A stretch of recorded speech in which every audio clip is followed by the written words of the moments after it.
decisive 3-0 yesterday coming from Celestial's side of things. Could that change up here with notes being taken from yesterday and things that they want to consider? Maybe some map mode combos that were played yesterday could reappear in this counter pick best of 5. Who knows? You want to know the best part, by the way, Saf? Not just the one. I was chuckling at the makeup exam because yes, you could say that Roulette failed the exam against Celestial. Now Celestial's decision to makeup exam is like, all right, can you solve us? But you want to know the best part here? That map 1, by the way, is Mahi Resort Splat Zones. Happened to be the game 3 map there in that round 6 matchup yesterday too. Obviously, as you know, of course, Celestial won that. Picking up right where we left off. Why not back-to-back Mahi zones for this run back for Roulette and Celestial? Well, I guess back-to-back being a little subjective because they did play a round 1 earlier, but you catch my drift. Well, if it's one thing that I hate more when I'm on vacation, Keon, it's when my teachers give me homework and give me things to study for while I'm on vacation. Yeah. So being at Mahi Resorts, trying to enjoy the sights and sounds of the jellies playing in the water park, I have to study for a test to try to beat my opponent because I get the opportunity to fight them again in Alpha Bracket. And especially a team that's not a stranger to Alpha Bracket and has been around the parts of Alpha Bracket and has significant tournament results. Significant in the sense of winning from the Ink Up. Now, I mean, an uphill battle for sure for Roulette. Definitely going to be trying their hands at this again. But I also wonder because I think that Roulette has a very established backline player in L8. And what I mean by that is like more chargers than just Pencil. So I wonder if seeing that the double cooler comp is kind of coming into existence these days and people that can actually balance it well, I'm wondering if we're going to be seeing a shift in the meta to where backline can actually be more viable without a Pencil. I don't know. There's so many more theorists and people that pay way closer attention to this kind of stuff than I do. So I just like to speculate. Because I could figure out that answer for myself, I think. But speculating's more fun. Speculation's always the best part about trying to figure out not just get things in weapon comps, also game theories and whatnot. So hey, speculation's good, but we'll get rid of that here in a quick second or so. Which, by the way, to get you guys all up to speed, it is going to be the Nautilus and the Forge Pro. I think that's what we both noted. There's also the S Blast in the mini with the bubble. All right, everything's kind of all over the board for me. This is so fun. Go. This is so much fun. Okay, so not only were they taking notes, they were having a good time with it too. Gosh, only in low ink Alpha Bracket will you see something like this. The team with Celeste with the S Blast and the Zinni making the first moves to try to take the zone here. They also have a Tent Umbrella on their side here.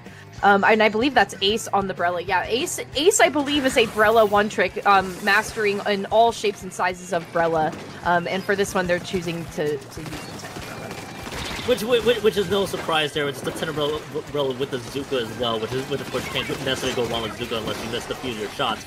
They're on top of it. But these are good. These are picks that are happening here fast as Roe is able to get 2 of them right out of the gate here. This is just almost full huck out, it feels like, for Celestial there too. Soul's able to get was it kind of zoned them out, excuse me. But we do see Roe going down on top of it. It's 1-for-1 trade, but the more this stalls out, the more it continues to favor Celestial. There's the triple splashdown, desperate triple splashdown, trying to get the zones cap back here, Saf. But with 10 points remaining and still counting, is the contest going to be there? Not with the 2-down situation, not with the 3-down, not with the wipeout. Nothing is going to be available for them with the retake. And so that's Celestial taking game 1 there, Saf. I really do appreciate the Nautilus coming out and trying to get something working there, because there was follow-up with 2 suction bombs. You could see the vision. I saw the vision, Keon. Not quite the execution I think that they were hoping for. However, the vision was there, and they definitely did try to put something together to break back out. However, like you said, a snowball from Celestial. Very familiar gameplay with what the other team was trying to cook up with. So moving into the counter pick scenario, so that is Splatsum's Mahi under Celestial's belts. If Celestial finds themselves in a counter pick scenario, they cannot pick Splatsum's again. So that's cause for concern then. So now that Roulette can actually pick what map that they want to play and not just be left to the devices of the Swiss map list, what what do you think would be a good follow-up for them here, Keon? Especially with the weapon picks. Definitely neither team strangers to unique weapon picks. I'll be honest here, Seth. This is just my honesty speaking. This is going to be a bit of a tough read with the way Roulette, what Roulette may want to do with what I recall. I think, as you know, there too, you had Celestial with the S-Blast. I think they also had the Tenebrella as well. On the other side for Roulette, I saw the Nautilus. There were so many crazy weapon choices available that I feel like you could go either way with this. They could ultimately make the crazy run back there. We do have the map list on screen for those who are keeping tabs on what maps are available. To know, they have the entire list that they have in their disposal. The question ultimately really does become, what does Roulette want to do? And honestly, Seth, this is kind of a tough read because of how the game kind of played out in Celestial's favor, with it being as snowball as it could possibly get. I feel like Roulette, to no surprise, may want to just pick something that they might be best practiced in, but this also can get a little tricky based on if Celestial's also skilled at that same map there. Yeah, I do think that maybe shying away from splat zones would be the right call. Just considering that Roulette considering Celestial took the zone and was immediately in the spawning area of. They were immediately in the spawning area, like you blinked and they were there. Like they were there in like no time wasted, and were very present in the spawning area for a long time. So I don't think picking something with a stable objective is the right way to go. So I feel like honestly, maybe Rainmaker, which it's like, again, with Rainmaker on a counter pick is like not the best choice of action, but it seems like having something that's a little more mobile could be beneficial. And some teams probably would default to Rainmaker. I feel like I've seen a lot of Rainmaker counter picks throughout day two. Of course, with my small sample size being a little small there in the past few months, but I feel like there's a lot of ways that Roulette could go, as we're still trying to iron out what counter pick they have. Even I'd imagine, Seth, this is also a bit of a tough call for Roulette, trying to figure out what do they even want to do here, because especially Celestial, I think, already has 4 maps onto them so far in this weekend of in this month's edition of Low Ink. Excuse me. So they're probably looking for, well, what's one we're gonna go with? But Zaf, I think we still have a few more times. We still have a few more minutes here to. We do. We still have a few more times. Unit exactly. Measurements of time. Measurement of time will be good. You can tell I'm still trying to wake up a little bit here. We still have a couple of units, but listen, we finally got our map mode figured out, you guys. We're coming up, and actually, this was like second on my mind, I think, for a counter pick choice. Not so much the map, but the mode. So Clan Blitz Museum de Alfonsino. Basket is really, really far back in front of the spawning area on this map. It has the giant spinner. There's a lot of different positions to take when the team fight makes it into the spawning point. I really think that Roulette, being the ones picking this, they need to be really mindful of how they want to move forward with this, because as we saw before, Celestial are not shy with taking position and then leaving position to be more aggressive, because they only left one person in the back defending the zone when the Nautilus broke through and tried to triple splash down on it. They only left one person behind as defense, as like safety measure. Mm-hmm. And so it leaves me to think that when you have something like Clan Blitz where the basket is in one place, you have to keep throwing things into that thing that's in one place. Yeah, just how do you want to, I guess, pace yourself in this with a team like Celestial that is not shy with putting objective to the side a little bit to play more aggressively once they have it. And that's all I feel, and I feel like you're right on the money there. I feel like this is going to be the riddle that Roulette's going to have to solve here in this makeup exam against Celestial, effectively speaking there, because we saw how fast and aggressive Celestial played in that first map alone, and yeah, you put the objective on the side because we're going to be like, all right, we can move forward. We know that the objective is pretty much in our position. Now the ultimate question really becomes, how do you deal with this? Their response, by the way, Saf, is an Ink Rush. A little bit more skirmishy, if you will. I actually don't know there are any changes that I'm trying to recall from Celestial's end. So the Celestial ultimately keeping what they had in store for them, majority-wise. But I'm gonna be intrigued to see how this, how keep the Nautilus, and then trying to go with a little bit more of a skirmish game with that brush is gonna play out, and especially with the first handful of minutes where both teams are trying to get that power clan spawn, and it's gonna be something to look out for throughout the next 4 minutes, 40 seconds. 4 minutes, 40 seconds. Yep. The time unit measurement. So Inu switching out and being on that ink brush, I think having more mobility for Roulette could be really major here, as they could see that they're trying to maybe mirror the type of movement that Celestial is making, but Celestial being the first ones to have such high clam economy, that's 0 on the side of Roulette and 2 power clams to boost for the side of Celestial. However, it seems like the fight that Celestial was trying to put up gets taken back down to the pit area, and that's actually a wipeout onto Celestial. So there's the narrative now is changing for Roulette. And the way that Roulette was able to snuff out the push that Celestial was trying to do was very well solid. Especially with the wipeout and the fact they had a power climb available. Now you get to see the silly moment where the brush is just like, all right, we're gonna just move fast. We're not there with that brush. Excuse me, and get the first cash in. Yeah, you did lose the majority of play, but I feel like the goal that they had in mind was, let's just get the first points on the board, give ourselves an opening push to work off of, and then just go from there. And that's definitely not a bad plan, especially if you are Roulette. But now your next riddle here, the next question you're having to solve is, now the Celestial's back in your base here at this stage. How do you deal with the rest? How do you deal with everybody else? Is the brush gonna be the answer? Inu takes out Ace on top of it. 2 members, by the way, are gonna go down. 4 is gonna have to retreat just a bit. I think Roulette may have figured something out here. Yeah, to me it seems like Inu being on that brush is the answer that Roulette was looking for, because that was the key in their basket pop previously. It was also really key for collapsing in on Celestial's push, because they were about to take that platform wholeheartedly before Inu could break through and actually stop the aggressive push from the side there. However, Ace with this Tentebrella is also pretty menacing, Keon. Already I've seen Ace block multiple Trizuka shots, and I mean, you only have 3 to utilize, and so having one being eaten up completely by a Tentebrella is not advantageous at all for what you're trying to go for. But again, that's going to be Inu in a great spot on the platform there to try to break the basket open again, and eliminating the penalty at that. L8 trying to follow up with another power climb of their own, and it seems like the members of Celestial are a little bit flabbergasted, quite honestly, Keon, because I don't know if they were really anticipating the amount of basket breaking that Roulette has been able to accomplish so far.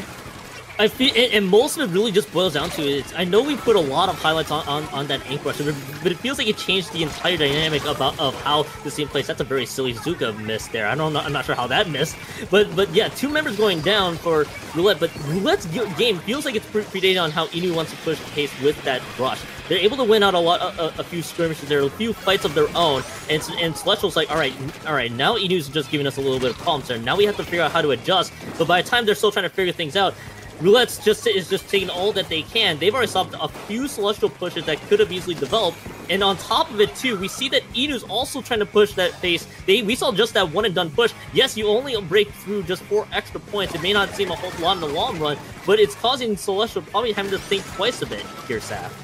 Yeah, and especially too, I feel like Ace is like one of the stronger players available at the moment on Celestial, and if you keep displacing that Tentebrella and not really allowing them the space to move forward, then you kind of are doing a really good thing. And consistently we keep seeing Inu coming up behind different folks on on Celestial and taking them down in a delayed wipe scenario. But at the same time, Keon, I think Celestial has been a lot better about the clam collection and increasing their economy. However, I also think that's what's been kind of a detriment to them, to be honest, because just in that moment, there were 3 power clams all being held by members of Celestial. So immediately, like, that's a target on your back. That's cause for concern for Roulette to push forward and to come out and call you out and find you. And consistently, I feel like this is the type of battle we've been seeing, where it's Roulette that has a really strong hold on mid, and they're just kind of taking out the members of Celestial one by one. And the other counterpoint to that is, if Roulette were to lose the fight in theory, that would have been a very devastating push that could have just broke the floodgates wide open. But right now with that stop, now they have to start regathering fence. But by the time this all happens, Roulette's like, all right, we're done here. Let's just get all the clams in that basket. They've already broken it down to 48 points range. Ultimately, the goal is prevent OT at this point. You've already kept this basket open for just long enough. And yeah, because they also had the lead on top of when they broke that broke the basket open. No overtime to really speak of. And hey, that's a great response from Roulette. They tied the setup 1-1. Yeah, player of the game for that entire thing for me was Inu, because making that shift to the ink brush, you said it perfectly. Like, the entire pace of the game of how Roulette was going to even execute any sort of push or sort of play was definitely orchestrated by Inu, and how much Inu wanted to be forward or backward with their ink brush. And I think that, again, but I also think that in a way that was Roulette playing the long game, because they kept meticulously breaking the basket open over and over again until that final basket pop where they eliminated 30 points off. Like, a third of their points were gone in that final basket pop. And not only that, but you had Inu in those final, like, single digits taking down 2 people with them. So that's 2 people on Celestial that cannot defend the basket anymore. So playing the long game, playing it meticulously, having somebody lead the charge in the fight to initiate the team fight was definitely what Roulette needed. And I'm wondering now that Celestial is on the counterpick side, which I don't know if they anticipated that, Keon, especially from day one getting a 3-0 against Roulette. I don't think they anticipated being the ones counterpicking. So they cannot pick splat zones again. They cannot, they can pick Clam Blitz again, they cannot pick Splat Zones again. So Splat Zones was a really easy win for them. We thought, it made us maybe think that, like, how the rest of it was gonna go. But now Roulette's making me not so sure. And so with the counter pick that Celestial's gonna go with, we're going to pick Undertow Spillway, and we're gonna be playing Rainmaker. So again, a fast-paced game, more mobile objective. You have to pop 2 checkpoints to really get to what you want, sure. But more mobile objective, more fluidity in how you want to play it. But if Inu keeps that brush, Keon, you have to adjust to the flow that Roulette is trying to put out on the table. I have 3 quick points to bring up to you because we'll touch on Inu that you tossed me for.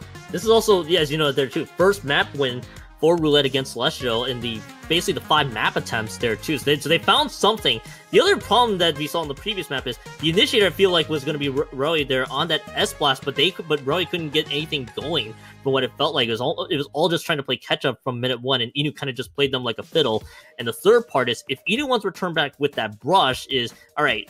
We found something with the brush that we could use to help dictate our offense, but now you dish out this counterbreak with Undertow Rainmaker, again a very common map mode combination you'll see in Rainmaker. So both teams, I can only imagine, being as practiced as they are, they may have plans already set in stone. The ultimate question I'm going to have is, what changes will Celestial want to make, if any? If Celestial wants to keep it the same, we have to look out for if Roy can get any value out of that S-Blast on top of it as well. Yeah, you have the other members like the 10 Umbrella and the Zap, but they can't necessarily move too far up, and they're just mainly there to help protect the rest of the team, either through cooler or just shielding other shots. So that's the one thing I want to keep an eye on what Celestial wants to do. We look into that Undertow Rainmaker map right now. Game 3 coming up here as we take a look at the changes. Again, Inu decides to dish out. I have to make sure that might be the vanilla sploosh there that I'm seeing. And now this is where the true change comes in here. Neo Luna. God damn it! Google has the T-Tech and Rally this time, dishing out a different blaster. Yeah, I really feel my good friend Kia Dena in this Chili's tonight with that Neo Luna blaster. Shout out to you, Kia, if you're in the chat right now. That one's for you. Celestial is here for you. First Rainmaker touch, though, going to be had by Inu, and that is on the side of Roulette. Looking in on the left-hand side on that first checkpoint. The cooler, though, going to get rarely easy for Celestial to move fast and follow up here, but not quick enough. Oh, just quick enough, just barely quick enough to prevent the first checkpoint falling. Yeah, just almost, that was as clutch as you could possibly get if you're Celestial on that end. But moving just a bit backwards, they're just not ready to have Inu just show up right now as Inu already gets 2 there. They're just using the Ultra Sand really to just break that Rainmaker side open, and the rest of the team follows up with getting a few more picks. You're going to see maybe a little bit of stagger here. Should be the first checkpoint. No, not quite yet. Not quite able to slam it home for that first checkpoint there. But again, the rest of the team is just right there surrounding this Rainmaker. with Abandon. The one thing I wanted to quickly note though is I need to see how this Luna is gonna get value there, because really on that Luna already going down on top of it, it's gonna be the open question. And they also have the T-Tech as well if they want to make that one happen. Of course, the order T-Tech is the variant I'm gonna leverage her. So they switched that cooler option to the heavy edit. It's a lot of different changes that Celestial's trying to dish out at this point in time, but they're the one having to play a little bit behind. I say a little bit because the checkpoint isn't cleared yet. Yeah, and you know that's cause for concern, Keon, because that means that there was a conversation that was had with Celestial. And the conversation being that there are some changes that had to be made in order for success to work out. Phenomenal spam throw by Inu there, taking out the body block that was on the Rainmaker previously, but that is the Rainmaker going down. That's almost Google going down as well, in a nice pincer maneuver from Orkanite and Inu. So Rainmaker again being held by Roulette here. I mean, Keon, luck is on Roulette's side. I mean, I don't know, dude, red or black. I'm gonna maybe I'll pick red just for the sake of picking the color there. But the other thing I wanted, so hey, I'm that's what I'm gonna pick for them. But how about Roulette so far though? You noted that Inu already had dictated the pace with the brush. It feels like the sploosh. Inu is just trying to enable the rest of the team to just go for. All right, we don't even need a brush. Let's just dish out the sploosh. Sploosh fans will be very happy to see it pull through there. But we're gonna have to pump the brakes on that. Celestial already just rolled through the first checkpoint. They got wiped out, but they got what they needed to get out of that one. First checkpoint's already cleared out, and Celestial had a much longer response. Not too much of a cushion to work with, though, especially because Roulette is already quick to respond and trying to actually follow up on the right-hand side this time, moving as quick as they possibly can. That's Ace going down from the Tentabrella side. That's huge. You can see the Pencil trying to give a little bit of support to Anu. Anu is being really patient with how they want to push this Keon and actually opting to change sides. They're going to go back to the left. That was a really good call-out probably made by Orkanite here. However, it's the upside of that spawning area is actually not that big. It's so small, so it's easy to actually shift over to whatever side the opposing team wants to try to go on. So immediately that's going to stop the push from Anu.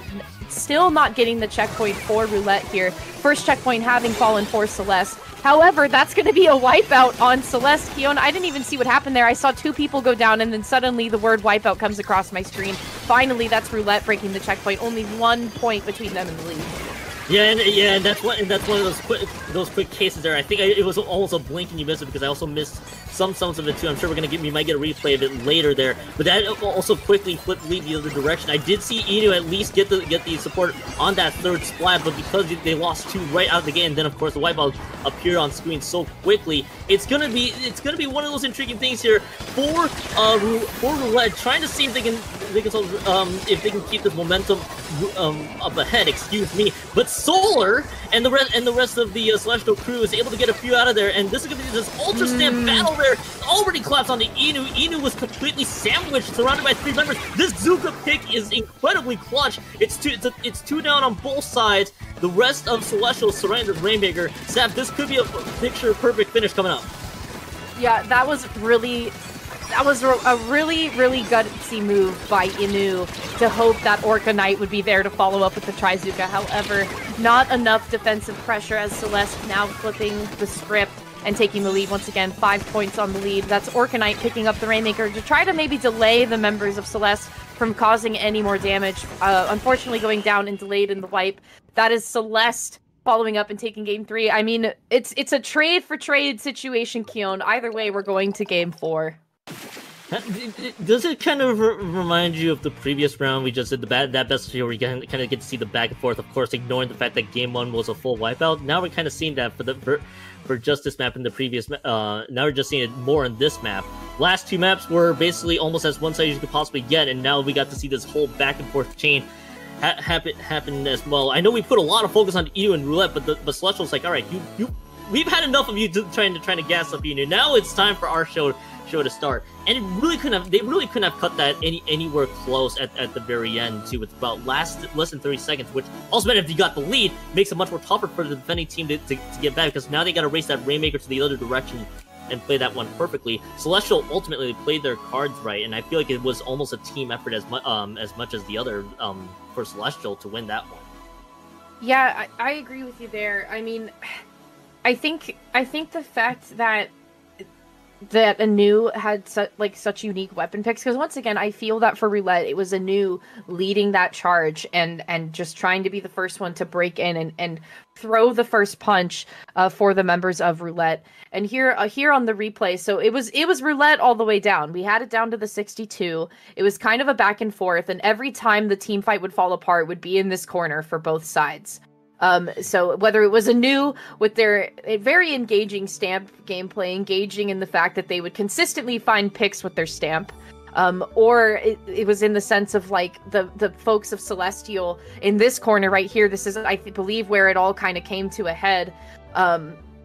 The folks of Celestial have enough people to try to follow up and to get something really going here. So it's challenging, because now I feel like Roulette, either way, Keon, Roulette really took down some notes yesterday. And I feel like they really know what they're doing, and they came to play, they came to win today against Celestial. I think, yep. No, go ahead. Yeah, I think the big factor here as well is not only taking the notes that they had against Celestial too, is that I feel like Roulette now putting a focus on Inu also goes the other direction too. This is the last 30 seconds there, where the rest of Celestial kind of just held position. They're trying to wait for the jump time, which is very smart for that team, because that gives the proper reinforcements that they need, because that lead was not remotely safe in the slightest. And giving that reinforcements there, getting everybody reset back up was as smart as you could possibly get on Celestial's end. Now Roulette, you had your focus with it. You put a lot of focus on Inu. Celestial also had to understood the assembly, saying, all right, they're going to put a lot of focus on Inu. Why don't we try to figure out ways to shut Inu down? Because we kind of know how Inu is going to try to play this one out for their team. And it did take the last minute, but for Celestial, they at least figured out when it started to matter the most, especially with the points that were cashed in on Rainmaker. We got ship-shaped cargo tower control coming up, which is as a very snowbally map past the first one, and I feel like depending on who gets the better start, whether it's Inu enabling Roulette or Celestial as a team trying to find the key picks and trying to just swarm over to Roulette's side, I think that's really what we could see between these two teams here, opening up in ship-shaped cargo tower control. Yeah, and I want to bring another comment back to Ace, our 10th player that we've been observing in this best of 5. I'm wondering too, 3 different modes of Ace playing the 10th umbrella. Are they going to want to change to a different umbrella with something like ship-shaped cargo?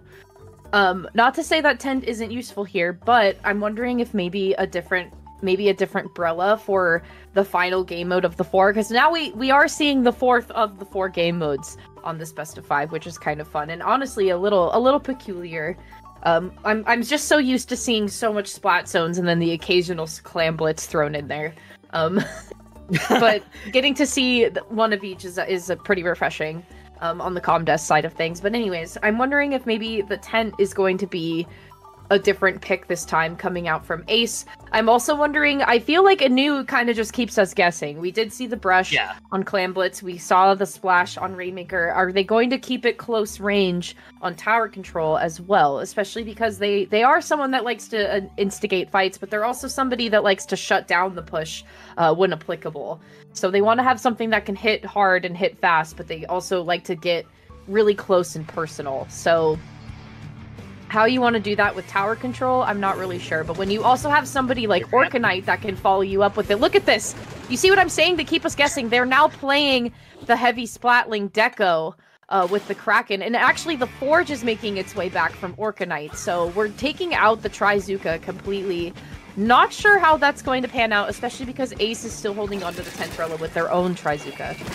I have some on-paper concerns right out of the gate here with Roulette. This is almost as mid to backline as you could possibly get for this group. So you're not gonna have much in the way of being in your face and playing with aggression. You're gonna have to take full advantage of your range with the weapons that you have dished out. Roy, by the way, switching back to the S-Blast being the big thing. That's the thing you'll need to keep an eye on, is how does the rest of Roulette take care of Celestial with the range that they have. Inu going over to that heavy deck with the Kraken is a bit, I don't know if perplexing is the word to use, just a little surprising, I guess really is the best way to go about it. And that's the one thing you will have to keep tabs on, especially with this kind of mid to back line heavy comp kind of being used. But hey, I guess I'm wrong in a lot of aspects here, as they've already broke through the first checkpoint, but not able to get that snowball past the 48 points remaining there. It's a pretty strong hold from Celestial so far, and Orca going down will probably will also slow things just a little bit, unless Inu wants to be brave and just get the power pushing anyway. So. Yeah, that was an interesting jump coming from Inu to try to see how far they could really take things down to the 36 mark, which is actually pretty far in the grand scheme of things. But 3 specials available on the side of Celestial now, but that's the S-Blast going down, so that's a Booyah Bomb that doesn't come to fruition, unfortunately. Tri-Strike's being popped, though. The cooler is now out. We are juiced up on the side of Celestial. First checkpoint being tackled here. You can see there already, though, there's 2 different members kind of defending that tower, and Celestial is not going to overextend themselves here, Keon. They want the folks of Roulette to really take their chances and come to them. So look at Anu trying to use maximum range here. They don't even know that they're there, but they actually eventually get called out, but that's not going to matter as the lead now being lost. That's going to be Celestial changing the script and taking the lead back from Roulette, and Rowie having the time of their lives in the spawning area there. That is a delayed wipe, and finally leading to the ultimate wipeout. The Booyah Bomb coming out for some coverage, and GG's. There it goes, the battle. That's Celestial taking the game 4. I get the idea that they tried to do from Roulette's end, just trying to see if they can play a range game, but it's a little... I'm not sure if that was the path that some would necessarily take against a team that you kind of have an idea of what they're going to try to run there, the S-Blast and the Tentabell, and then of course they're going to have a weapon that is close to upfront as they possibly could with the N-Zap, or the T-Tech, or the Order T-Tech for that matter. So that's one of those cases where also to factor in a little bit of a wind-up time as well with that heavy Deca, which is on their playmaking player there in Inu. So it's one of those cases where maybe they may have tried to get something ready to go, but by the time that all happens, they're already being collapsed onto them, having to play a little bit more passively. And Roulette ultimately ran out of the base there from mid to finish line. But I do got to give a lot of credit though to Celestial there, at least being able to hold their own. Yes, they only just dropped the 1 map against Roulette, but Celestial, quick adaptations, able to take care of Vito in the game 3, and this one they understood the assignment and knew what to do, having to deal with the very heavy mid to backline setup. Yeah, but honestly though, what an insane amount of growth from day 1 to day 2, because the first time there was no wins to be had for Roulette. They lost. Luck was not on their side. They lost the draw. They lost. The ball did not landed on black, and they were going for red. Like it wasn't in their favor. But with today, they came back with different notes. They came back with a different understanding and outlook of how Celestial likes to do things. And yeah, they were able to take 1 game. Unfortunately, still were not able to find success and triumph over Celestial, but they were able